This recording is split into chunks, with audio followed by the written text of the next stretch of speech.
На встрече главы Ингушетии Махмуда Али Калиматова со студентами НГУ присутствовали ректор НГУ Фатима Албакова, преподаватели вуза, СМИ и общественники. Руководитель субъекта обсудил общественно-политическую и социально-экономическую ситуацию как в республике, так и по стране в целом. Акцентировал свое внимание и на культурной составляющей региона.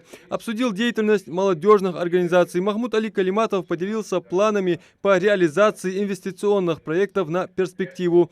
Вместе с этим обсудил проблемные вопросы, которые для региона стоят на первом месте. ДТП, проблема с наркоманией, духовно-нравственное воспитание, активизация экстремистской деятельности на территории региона и попытки вовлечения молодежи в него. Честный диалог в теплой атмосфере. Так сразу обозначил формат встречи глава Ингушетии. И такое общение студентам пришлось по душе. Несколько фактов из личной биографии руководителя субъекта. Например, годы за школьной партой, затем срочной службы и профессиональной деятельности добавила интерес к беседе. Вот так плавно перешли к острым вопросам. Посягательства на территориальную целостность и экономическую безопасность страны, подорвать которую недруги извне надеялись санкционным давлением. Применяя двойные стандарты и попирая принципами укрепления международного мира и безопасности, чем так кичится в ООН, ставят под угрозой существования суверенитет страны. Инструментом для этих целей избрали Украину, точнее ее недальновидных политиков.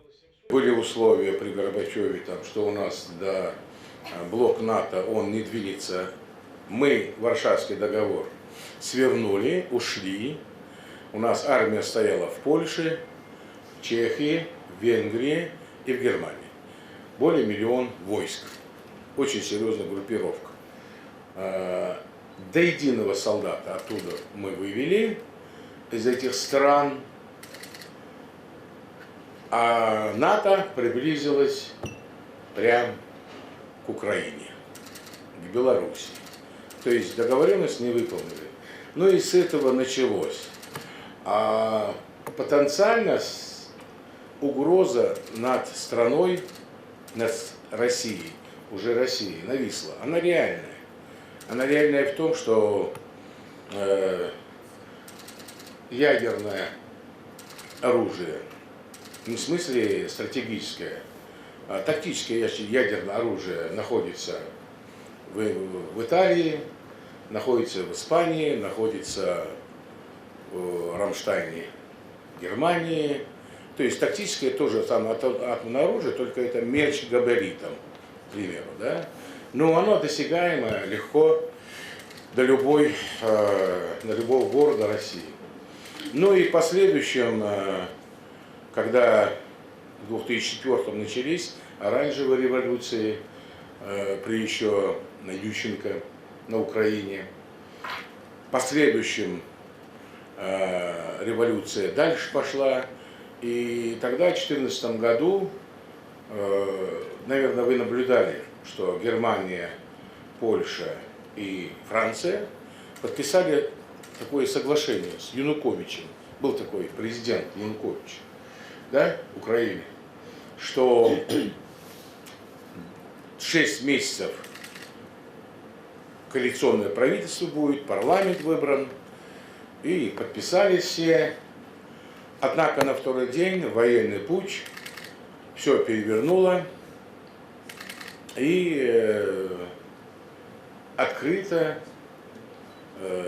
некие технебоки, там, много было там, Яроши, абсолютно, я скажу, нацистская составляющая у них, это вы тоже наблюдаете.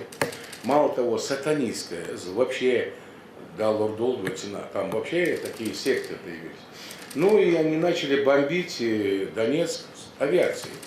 Разрушительная, агрессивная внешняя политика Штатов на Ближнем Востоке, в ряде стран африканского континента и неприкрытое желание осуществить то же самое и в России вынудили лидера страны предпринять шаги на опережение, подчеркнул Махмуд Али Калиматов. Руководитель субъекта отметил и попытки внедрить традиционно семейные устои, заведомо морально-упаднические ценности и то, что украинские националистические формирования у власти своими гонениями и преследованиями русскоязычного населения вынудили начать военную специальную операцию. Конечно, Россия, президент Владимир Владимирович Путин, в целом государство этого позволить не могли. Да и любой бы человек не мог бы позволить, чтобы убивали людей просто потому, что они говорят на русском. А это вот, если в переводе, я не преувеличиваю, это буквально так.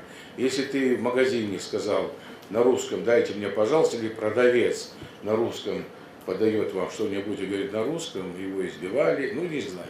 Вообще, честно говоря, я на Украине бывал и во Львове, и в Киеве, и в Крыму, и в Одессе мне посчастливилось быть. Прекрасный старинный город. Понимаете, и вот эта вся ситуация, она повлияла в целом на то, что президент сказал, нет, так быть не должно, людей мы убивать не дадим. Удивительно, что 50 стран минимум, весь западный мир, НАТО и западный мир, они, значит, вот прям объявили нам бесконечную войну до последнего украинца. Просто войну.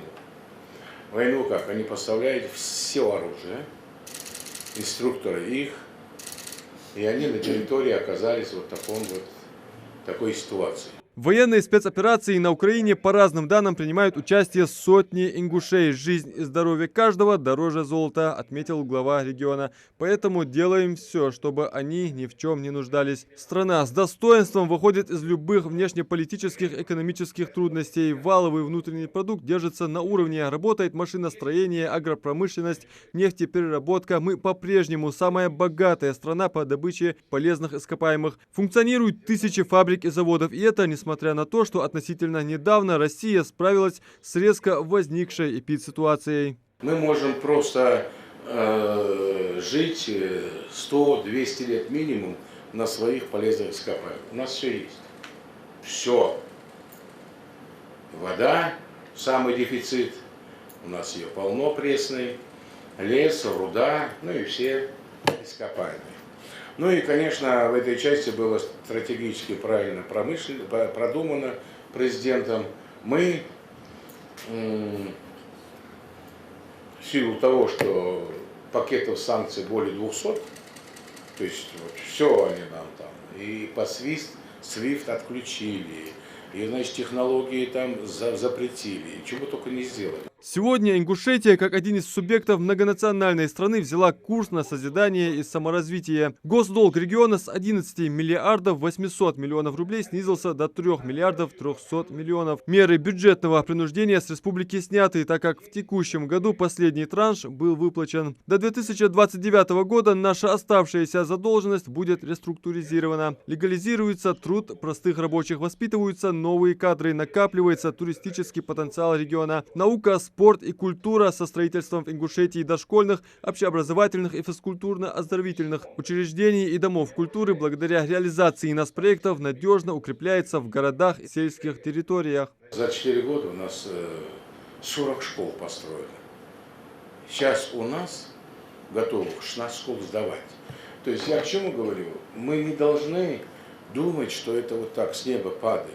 Это все было построено за федеральные деньги. Университет, федеральный бюджет. Да. Минуточку. Вот хороший вопрос. Видите, у нас дискуссия сейчас будет. Значит, я хотел по теме пойти, но я сразу все-таки отвечу. Мы дотационная республика. Мы налогов собирали, когда я пришел, то есть меня, 1,5 миллиарда. А знаете бюджет какой у нас? Ну, вы же говорите, мы налоги платим. Так вот, у нас бюджет нам дают 32 миллиарда. Руководитель субъекта, будучи юристом, уже со стороны закона рассказал о непримиримой борьбе с недобросовестными строителями и чиновниками. Беда, так Махмуд Али Калиматов выразил и состояние здравоохранения региона. Беда в чем? Изначально у нас 3 районные там, городские больницы. Да? Вот сейчас мы вот защищаем объединенную больницу сделать, республиканскую. Нам говорят, вот лекарств не хватает, того не... У нас в Назрани, республиканская, да, она просто бывшая районная больница. С нее назвали ее просто. Там должно быть 200, например, коек, а там их 450, к примеру. Понимаете? И она не рассчитана. И для этого надо было строить другие больницы, то все. Ну, упустили эту ситуацию. Сейчас мы наверстываем. Мы защитили на 450 коек больницу объединенную, поликлинику в ней же на 250 посещений в сутки. И она у нас будет стоить более 5 миллиардов. Проект мы сейчас делаем, и мы будем ее строить. Да, Ян? Глава региона рассказал о планах строительства Государственной филармонии, музыкально-драматического театра и здания нового музея краеведения. Отвечая на вопрос студентов НГУ о развитии туризма, глава рассказал. Мы соглашение заключили сейчас и как раз Ахмар Гусариев. Мы с ним договорились. Тхава Ерды от Минкультуры будет восстанавливать России. Они выделяют деньги, специалистов. Это христианский храм. Приехал туда первый зам Минкультуры, я его туда прям привел. Давайте делать, и будем делать. И там будет восстановление не новодела, а реставрация башен. Вот на этот год их 6. На этот год. Вот уже, а там специалисты наши, местные все, специалисты у нас хорошие, ученые. И потом, забыл его фамилию, он в Испании, что ли, живет. Тоже. Есть такой, вот. Султыгов. Султыгов, да? Вот. Потом археологи, антропологи. Короче, кого нужно, там бригада собралась. И потом, теперь у нас соглашение, которое подписывают, они обеспечивают. И вот когда БИШ делал, Гусариев, я туда приезжал.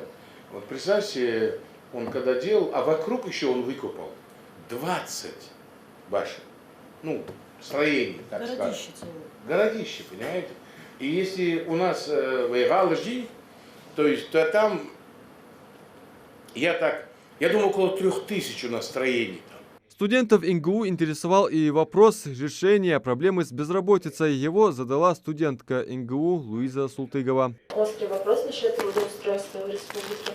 Вот, и недавно проходила ярмарка вакансий. Как вы считаете, прошла ли эффективно для молодых людей? Честно, я ее под сомнение брал. Мы ее уже не первый раз проводим. Но все-таки, я думаю, Минтруда и Комитет по молодежи проводят ее. Потому что ярмарка труда, это вообще нужно о занятости. У нас это беда. Но у нас беда преувеличена. Дело в том, что когда здесь первый год работал, ну, скажем, 19-20 год особенно, и мне везде, там, сдалека, проезжая, проходя, кричали: глава Бог Бату, Бог Хаба. Представляете? И я скажу вам все, сегодня у нас 3500 вакансий. На работу почему-то не идут. 600 человек швейная фабрика. Завтра. Зарплата, говорит, маленькая. Ну, это же надо. Там на сделке. Да? То есть ты можешь и 300 тысяч получать, если ты работаешь. Надо просто научиться. Там, например, на 1,5 миллиарда сейчас заказ шить газпромовские куртки, да? Это на 1,5 миллиарда. У нас обувную мы открыли. Там 200 человек надо. А у нас там работают узбеки, приезжают, таджики, 70 человек с другой республики, 80 с другой республики. Махмуд Али Калиматов поделился планами на создание высокотехнологического центра высоких IT-технологий в столице республики. У нас будут обучающие иностранные, серьезные преподаватели, и мы будем готовить программистов, айтишников в Магасе. Через год-полтора набор начнется. И это самое главное, что я хочу сделать. Завершая встречу, глава региона со студентами НГУ поделился планами по развитию агропромышленного комплекса, обсудили и меры государственной поддержки фермерам и начинающим бизнесменам. Уже покидая зал пресс-конференции и научной библиотеки, Махмуд Али Калиматов познакомился со студентами из Индии. Она хотела бы узнать, какими вы были в молодости и что вы больше всего оттуда запомнили, каково было ваше студенчество, каково оно было. Я был обычным студентом. Я просто служил в армии и после этого поступил в университет на юридический факультет. Я сейчас перейду. He was a really simple student. He going to the army and after this going to the university. Завершилась встреча коллективным фото на память. Адам Мережков, Джамалил Султыгов, Новости 24.